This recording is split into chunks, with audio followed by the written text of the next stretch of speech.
Hello, everybody. This is Hondo Carpenter, your Las Vegas Raiders beat writer on SI and the host of the Las Vegas Raiders Insider podcast. We're here at Raider headquarters, where literally just seconds ago, Pete Carroll finished his press conference after watching the film, and we got a lot to talk about today. And we're just going to kind of be blunt and walk through it because some of it makes no sense to me whatsoever. Um, and I need to make this very clear the I know I have not known Pete a long time. I've never known him to be a liar, number one. And number two, I know people who have coached with him, for him, been in management above him, with him, and who have played for him.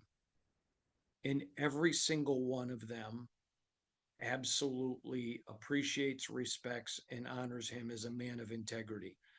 So as I go through some of the things that don't make sense to me, I want to start right up front, making it clear.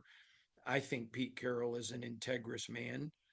Um, some of what he said today does not make sense.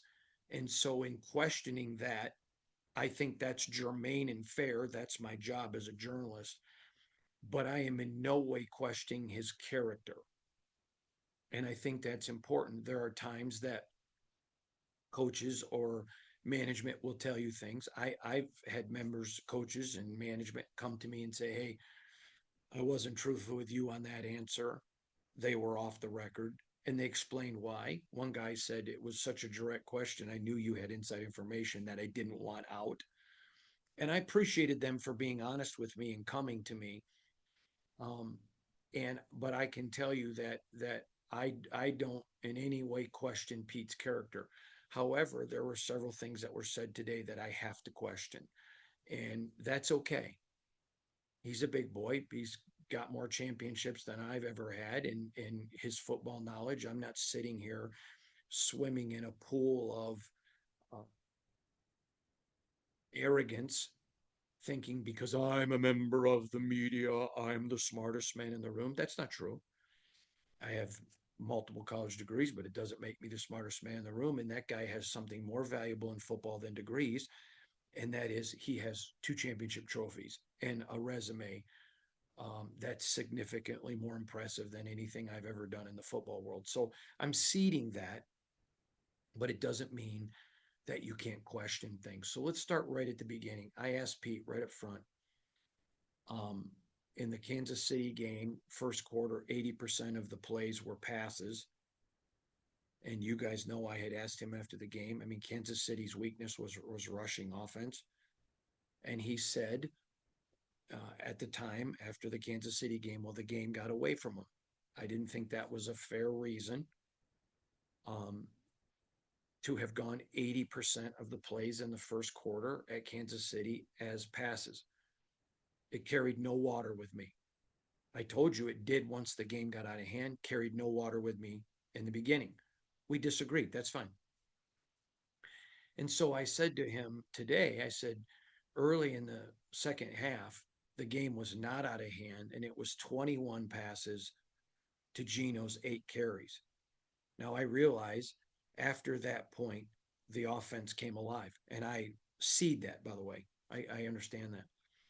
But they weren't scoring points, they weren't effective. And Geno's carrying the ball for 6.7 yards a carry. And that is illogical to me when Pete has sold us. He wants to run the ball. He wants play action.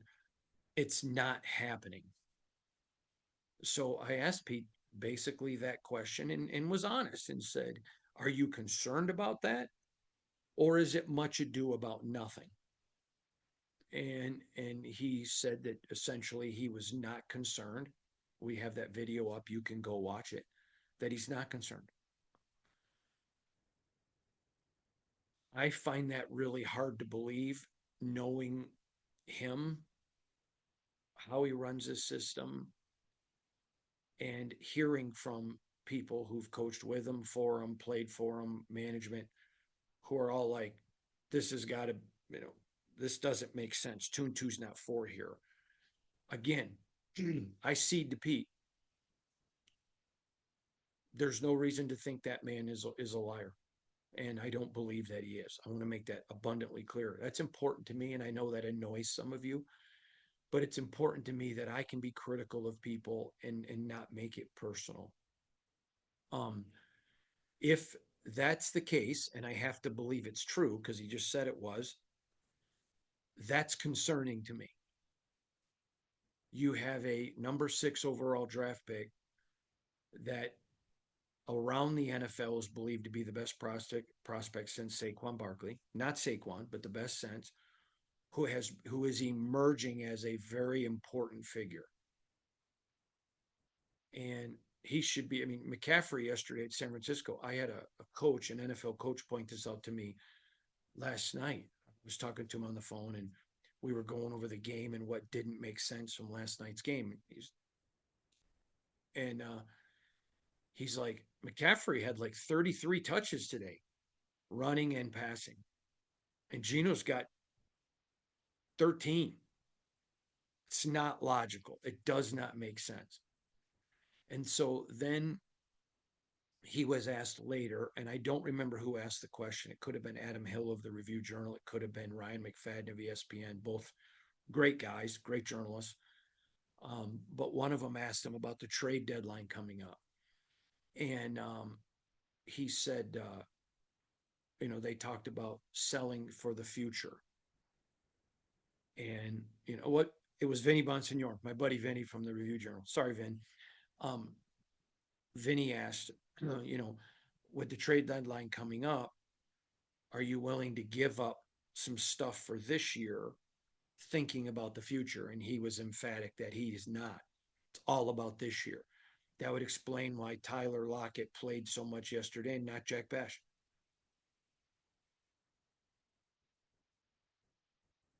I'm sorry, you're sitting here at 2-6. I love the compete all the time. I'm all for that. Yeah. But you're 2-6. Let me be your death angel. You're not going to the playoffs. And so your first goal every year should be playoffs and Super Bowl. But when those come out of contention, then you have to start asking, okay, well, how can we make this season look like a win? Well, the way that you do that is to then begin doing things that make 26 a better season. Now, it's interesting for me because we're going to see, does Spytek agree with them? I know there are some Raider players that have some value that could be moved and help in 26 and 27. We're going to see what happens. I've got no answers for you. Zero, nada, zilch, nothing. And when I walk away from this press conference today, and there are more questions than there were answers, and not because anybody was being evasive, it was, to me, this is logically not making sense. If you realize, okay, this year is not going to be a playoff year, what am I doing for next year? Okay. Again, I said after the game yesterday, I think Geno's performance in the second half and in overtime should encourage Raider Nation. He looked like the Geno from week 1 and 3. Well, now you're in week 8, and he's had 3 weeks where he's looked very good. But if he maintains now and begins to go up, then it allows you even more comfort to select a quarterback if there's one that you like and can get to in the first round, and let him be developed. Additionally,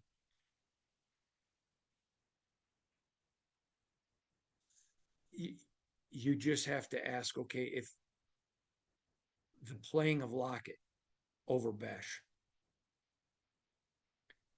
I understand that Pete's had a long time relationship with Tyler, and I understand that he likes it. And by the way, I think Tyler's a good kid and a good kid. He's a man, but a wonderful guy and a good player. I'm golden with that. I'm golden with that. But if you're thinking about the future now, so what's the cutoff number? Is it 2-7, because I don't think they're going up to Denver and winning. If you're not going to beat Jacksonville at home with a pro crowd, meaning pro for the Raiders, I don't think there's a snowball. Then you come back and play Dallas on Monday night, and let me tell you, that is going to be Jerry's World West. I cannot even tell you the number of people that I personally know on a personal friendship level who are coming in for that game. Family, even, who are huge Cowboy fans who are coming in from Texas. I got some coming in from Chicago. I got family members coming in from Georgia who are all coming in for the game because they're Dallas fans. And everybody wants to go to Vegas. I mean, I'm telling you right now, and I said it before the year, if they were sitting here today at 6-2, I would still tell you coming home, it is going to be a massive Dallas crowd. So I think right there, just in the immediacy of the future, you're looking at 2-8. Now, the Raiders have the talent to beat both of those teams, but they have not yet shown the ability for 4 quarters in all 3 phases of the game to play up to the level. We've seen the defense be dominating. We've seen the offense be super good. We've seen special teams be super good. We've seen offense suck. We've seen defense suck. We've seen special teams be lower than suck. So, based upon past performance being indicative of future performance, I think you're looking at a 2-8 team right now, just in the immediacy of the future. Immediacy of the future, 2-8. So, what's the next number? What's the loss number where you say, because here's the whole problem. We're sitting here at 2-6. Well, I'm sitting here, you're listening, 2-6, saying I think their focus needs to be forward. When I say forward, meaning another season.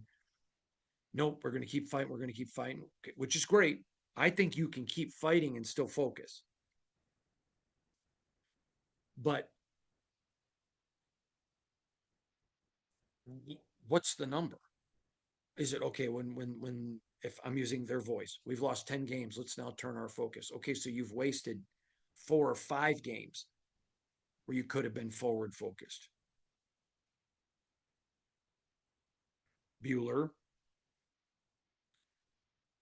So to me, I am going to trust Pete. I'm going to trust Tom Brady and believe that they, and John Spytek believe, hey, oh, all right, I believe they've got a plan. But as a person who has done this for decades and been around the game and listening to people in the NFL, I can tell you it doesn't make sense to me. And that's okay. There isn't a rule book that says thou must make a sense to Hondo for it to make sense. That's not fair to the Raiders, and I won't be unfair to them. But if it continues on this course and they waste this time, I am going to be extremely critical. Can you imagine if we were sitting here today and that injury that happened to Jaden Daniels had happened to Max Crosby? And you're wondering, is there going to be even a career? And I'm to understand you don't play this game in fear. You don't live life in fear if you're a successful person. And I'm not advocating that. But what I am saying to you is you at some point have to make decisions that are beneficial for the future. You at sometimes have to make decisions that speak of the future, that have to think more. There are things that you do. And so this is questionable to me. I can tell you around the NFL, a lot of people are questioning it. I mean, I told you yesterday, I'm on the phone with a coach late last night about another issue. And he said, hey, what would happen in the Raiders game? And when I told him, he's like, what? And I go, yeah. And I said, what doesn't make sense to me is he gets 13 touches and McCaffrey, who many people think Ashton is that type of a player, gets 33. And is there anyone, even though I know Raider fan hates San Francisco, that would look at the success of the two franchises right now and not gladly trade? Just 2-2 is not 4. So I'm going to keep my eye on that. I'm going to tell you that a lot of theory, but nothing of substance yet. So that's where we sit at this point right now. Pete was unsure about how healthy they came through. This is a very quick turnaround. In about 48 hours, they're leaving for Denver at the time of taping this. They're going up there on Wednesday. I'll be going up on Thursday morning. But that is where this rests right now. And so you got to watch the film today. Today is like a Monday and a Wednesday. Go over the film and start instituting the game plan for the Broncos. Uh, I don't get it. If you are convinced, and let me just say something to you. My dad taught me this years ago, and I think it's so true. Actions speak louder than words. So while they're telling you how valuable Ashton is, the usage would tell you that either they don't believe he is that, or maybe not ready. I totally would disagree with both synopsises, but I'm trying to be fair here and say the actions are telling us that they don't have a lot of faith in him. Now, I think it's fair to question, is there a disconnect between Pete um, and Chip? Um, Pete has not been hesitant to be critical when he wanted more Jack Bech and then didn't get any Jack Bech this week. When he wanted the ball run more, when he was very open after the Kansas City game with me about that was the game plan. So the fact that he wasn't as, I don't know that I would say critical today, but certainly not as um, contrarian with the game calling, that would tell me he must be okay with it or whatever. So this is interesting times. And I think this is where Raider Nation now has to really take a step back and watch. I think there were certainly things yesterday to be encouraged about. There were certainly a lot of things yesterday that you saw them improve on. I think when you look at young players that they've got on this team that are building blocks, Brock, Ashton, those are exciting things. But there are question marks. And there's a lot of them.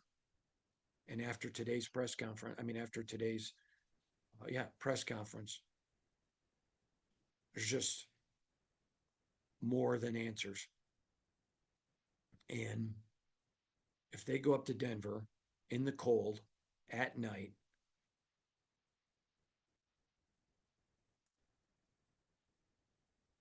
I'm certainly going to line up and try to play as balanced football as I can.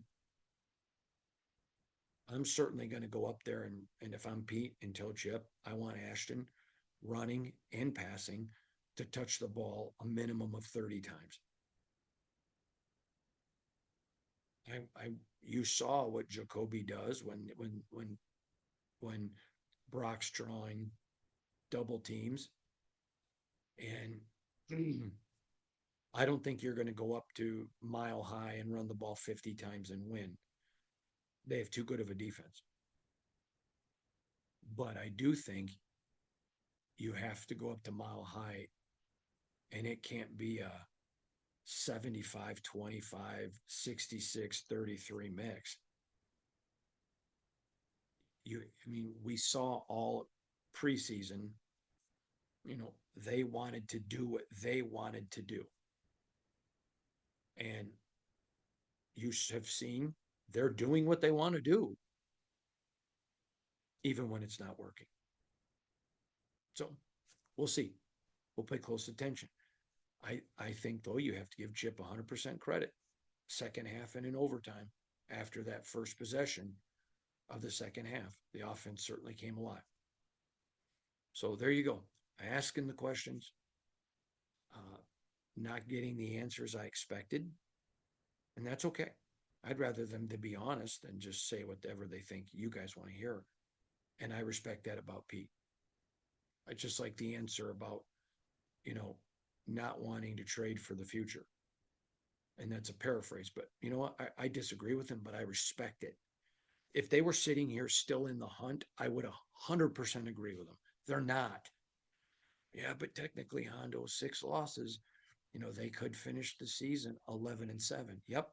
And I could end the year by being declared the 2025 Victoria's Secret thong bikini model of the year.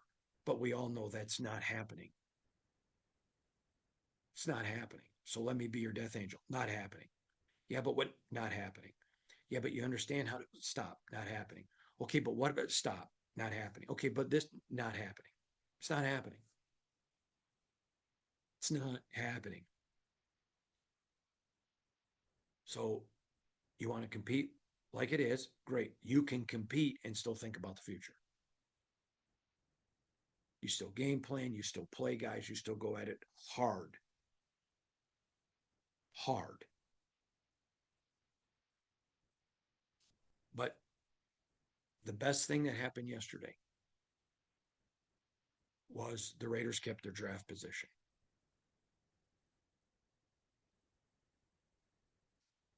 Great. It's good news. It's something of which to be happy about. Ashton looks really good when he's used. Brock Bowers. There were some guys that really played good yesterday, but they lost. Questions, man. Lots of them. Thanks everybody for joining us. See you again tomorrow.